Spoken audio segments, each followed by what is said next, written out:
ये असा तू गरीब आऊं बाबा ओ मुझे की न खिलदे अजकल हलई थी वो बदन मोहन में वडी ले कई थी वो मुझे की न खिलदे अजकल हलई थी वो मुझे की न खिलदे अजकल हलई थी बदन मोहन में वडी ले कई थी वो मुझे की न खिलदे अजकल हलई थी वो मुझे की न खिलदे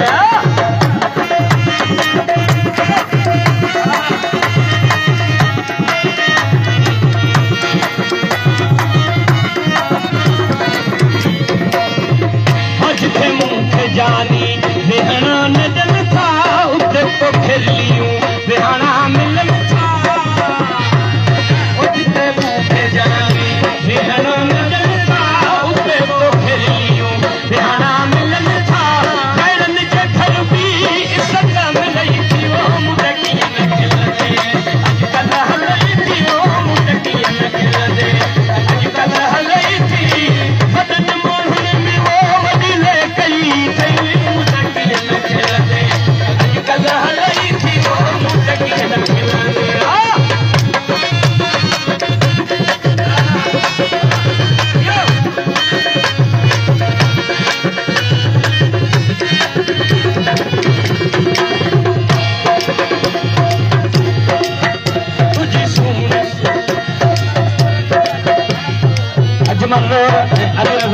फरमाया तुझी सोहनी सूरत देखो जी ओ तुझी सोहनी सूरत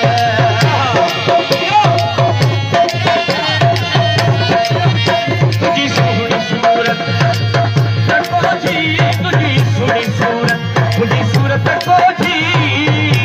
गैरन जे घर भी इज्जत मिलई थी वो मुझे की न खिलदे अजकल हलई थी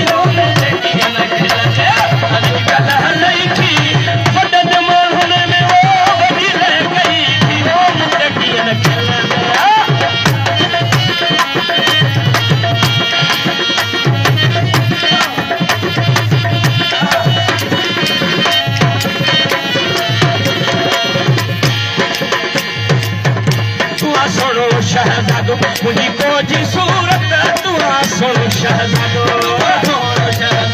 मुझी को जी सूरत असा जी भी तोखे पवंदी कीअं ज़रूरत असा जी भी तोखे पवंदी कीअं ज़रूरत असा जी भी तोखे पवंदी कीअं ज़रूरत नहीं रोज़ दुनिया कावत छलई थी वो मुझे कीअं न खिलदे अजकल हलई थी वो मुझे कीअं न खिलदे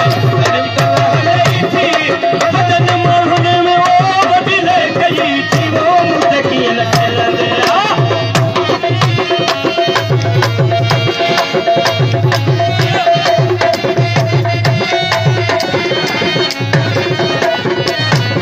आखिरी असलम आज के पनि माज़ी ॾिसता के तू छा है हाणे छा है छा पेटस माज़ी तू पहजी इंजे भुली वे प्यास में पानी जो जड़ गिलास पी वे माज़ी तू पहजी